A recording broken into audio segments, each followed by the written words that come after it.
Copyright Professor Blue. Okay.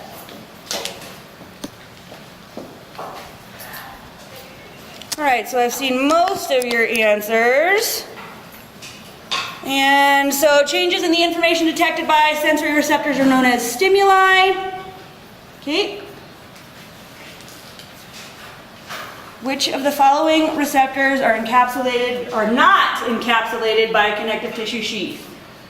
Nociceptors, hair root plexes, muscle spindles, all of the above, A and B only. All right. So nociceptors and hair root plexes are not encased in the connective tissue sheath, so the answer for that one is A and B only. A hair root plexus is a free nerve ending that's associated with your hair follicle, so that's going to be important for the detection of hair deflection.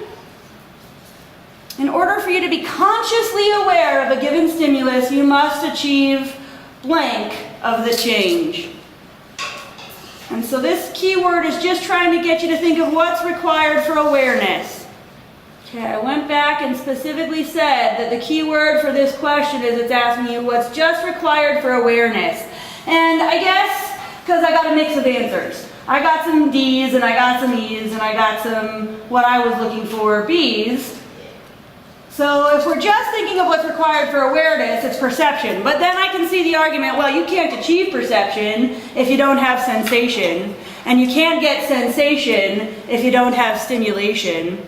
So on that, probably what would have happened is just what happened in class. Most of the class would have missed it. So I would have looked at it and said, oh, I see why they didn't choose what I was talking about, and I would have given everybody that point back. Somatic motor output is handled by the blank of the cerebrum. Somatic motor output is what you have control over. The key word here is cerebrum. So the frontal lobes are lobes of the cerebrum. The cerebellum is a different part of the brain. So, and the cerebellum doesn't really handle somatic motor output per se. It's paying attention to it to make sure that it's lining up, and it can make adjustments to it. But when we're thinking about sending out our motor commands, it's the frontal lobes that are doing that. So the answer for that one is just A. Tapping the patellar ligament will activate what reflex? Tendon reflex, the stretch reflex, the flexor reflex, all of the above, or A and B only.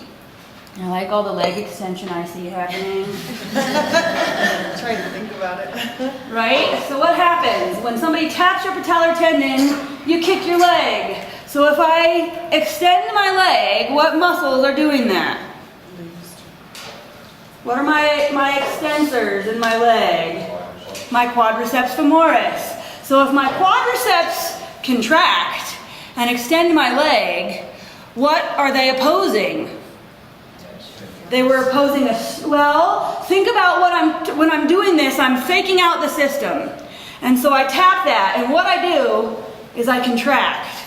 So I'm faking out a reflex. When I contract in response to a reflex, what happened?